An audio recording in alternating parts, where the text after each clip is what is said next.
जय हिंद साथियों। तो इंडियन आर्मी में इस बार एज लिमिट क्या रहेगा, ये बहुत सारे लोगों का डाउट है। तो मैं आपको डायरेक्ट बताता हूँ कि इस बार अगर पिछली बार की तरह कुछ बदलाव नहीं हुआ तो एज लिमिट क्या रहेगा और बदलाव होने के कितने चांसेस है। क्या एज इसका 23 साल हो पाएगा या फिर नहीं। और जो 50% परमानेंट की बात चल रही है तो वो 50% परमानेंट इस बार नई भर्ती में कितने चांसेस है कि ये बदलाव हो जाएगा, उसके बारे में भी बात करेंगे। बाकी यहाँ पर आप लोग एज लिमिट देख लीजिए कि इस बार अगर कुछ बदलाव नहीं होता है तो इसका एज लिमिट जो अग्निवीर का है, आपको पता होगा कि 17.5 से लेकर 21 साल का होता है। तो एज जो काउंट होगा वो 1 अक्टूबर से काउंट होगा। तो इसके बीच अगर आपका डेट ऑफ बर्थ आता है तो आप इसमें इस बार फॉर्म भर पाएंगे। जो हर बार की तरह एज लिमिट का क्राइटेरिया होता है वो अगर इस बार बदलाव नहीं होगा तो ये रहेगा 1/10/2004 से लेकर 1/4/2008 के बीच अगर आपका डेट ऑफ बर्थ आता है तो आप इसमें फॉर्म भर सकते हैं। अगर आपकी डेट ऑफ बर्थ इसके बीच आते हैं तो आप लोग अपनी तैयारी कीजिए, पूरे जी जान से तैयारी कीजिए, क्योंकि इसमें कंपटीशन बढ़ गया है और समय बहुत ही कम मिलता है। देखिए 17.5 साल होता है, उसके बाद 21 साल में आप जो है 21 साल के बाद फॉर्म नहीं भर सकते। और इसमें ऐसा नहीं है कि कोई आपको रिलैक्सेशन मिलता है कैटेगरी वाइज, कुछ नहीं मिलता। 17.5 से लेकर 21 के बीच में है तो आप इसमें फॉर्म भर सकते हैं। कम से कम 2 से 3 वैकेंसी देखने को मिलती है, बस लगभग 2 से 3 वैकेंसी में ही ओवर एज हो जाते हैं। तो इसलिए आप लोग पूरे जी जान से तैयारी कीजिए कि आपको ओवर एज ना होना पड़े और आप अपना सिलेक्शन निश्चित कर सकें। बाकी फ्रेंड्स, नई भर्ती जो आने वाली है उसकी तैयारी अगर आप कर रहे हैं तो उसके लिए बेस्ट बुक के बारे में बात करें तो चक्षु प्रकाशन की बुक मिल जाती है। इस बुक में प्रीवियस ईयर में आए हुए हर एक सेट का मॉडल पेपर दिया गया है और हर एक क्वेश्चंस का डिटेल एक्सप्लेनेशन इस बुक में आपको देखने को मिल जाएगा। और उससे रिलेटेड जो भी प्रश्न आगे आपके एग्जाम में बन सकते हैं, क्योंकि देखिए फ्रेंड्स, रिटन एग्जाम में अच्छा स्कोर करना बहुत ही ज़रूरी है।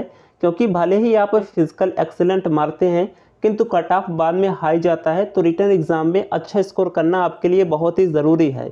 तो बेस्ट बुक चक्षु प्रकाशन की मिल जाती है। अगर आप इस बुक को कंप्लीट कर लेते हैं तो 90% से ज़्यादा स्कोर आप अपने एग्जाम में कर पाएंगे। और फ्रेंड्स, अग्निवीर के जो और भी पोस्ट होते हैं जैसे clerk, technical, tradesman, nursing, religious teacher, तो और भी जो भी पोस्ट आते हैं तो इन सभी के लिए भी बुक आपको चक्षु प्रकाशन की मिल जाती है। तो इसे भी आप बाई कर सकते हैं। बाई करने का लिंक आपको वीडियो के डिस्क्रिप्शन बॉक्स में मिल जाएगा। आप इसे ऑनलाइन बाई कर सकते हैं, बहुत ही मिनिमम प्राइस पर ये बुक आपको मिल जाएगी।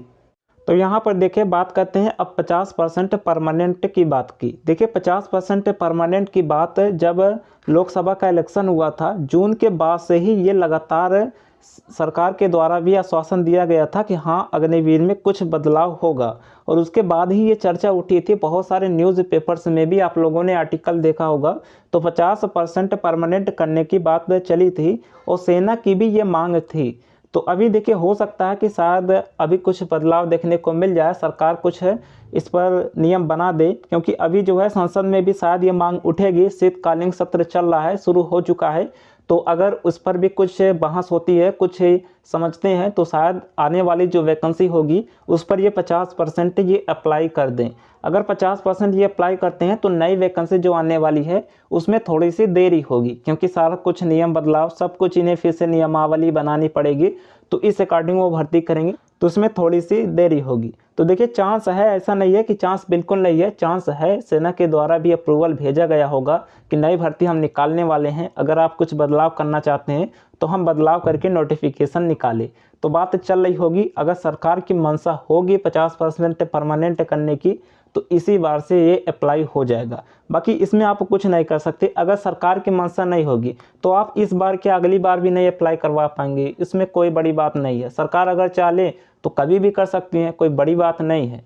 तो इसलिए जो है अगर सरकार चाहेगी तो इस बार से भी हो सकता है, सरकार के ऊपर डिपेंड करता है। बाकी इसमें ऐसा नहीं है कि बहुत ज़्यादा समय लगेगा, इस बार नहीं तो अगली बार होगा। सरकार चाहे तो इस बार से ही हो सकता है। बाकी देखिए एज लिमिट के बारे में बात करें तो एज लिमिट जो है 17.5 से 21 ही रहता है। वो परमानेंट जब भर्ती होती थी तब भी ऐसा ही होता था, किंतु टेक्निकल में 23 साल होती थी। अगर 50% ये जो है परमानेंट करेंगे तो शायद ये जो है 17.5 से लेकर 23 साल सभी में कर दें, क्योंकि 23 साल एज लिमिट जो एसएससी जीडी की भर्ती होती है, पैरामिलिट्री की भर्ती होती है, उसमें भी 23 साल होती है। तो शायद ये 23.5 साल कर दे अगर ये अप्रूवल मंजूर होता है। तो आप लोग कुछ नहीं कर सकते, बस सरकार का वेट कर सकते हैं कि सरकार की मंशा क्या है। अगर सरकार इस पर सकारात्मक निर्णय लेती है तो आपके पक्ष में निर्णय होगा और आपको शायद 23 साल की उम्र भी देखने को मिले। चलिए, बाकी इसकी संभावना है, ऐसा नहीं है कि ये बिल्कुल नकारात्मक बातें हैं। जब इससे चर्चा उठी थी तो इस बार नई भर्ती में शायद कुछ बदलाव देखने को मिले। चलिए, जो कुछ भी अपडेट आएगा आपको पता तो चलता ही रहेगा, बस आप लोग अपनी तैयारी कीजिए। जो लोग इसके एज के क्राइटेरिया में आ रहे हैं वो तो इस बारे में सोचे ही ना कि एज लिमिट क्या होगा, क्या बदलाव होगा। वो बस अपने रनिंग पर फोकस करें, अपने स्टडी पर फोकस करें, क्योंकि उन्हें तो मौका मिल रहा है, तो उस मौका को आपको गंवाना नहीं है। चलिए, आगे जो कुछ भी अपडेट आएगा इन्फॉर्म करेंगे। मिलते हैं नेक्स्ट वीडियो में, तब तक लिए जय हिंद।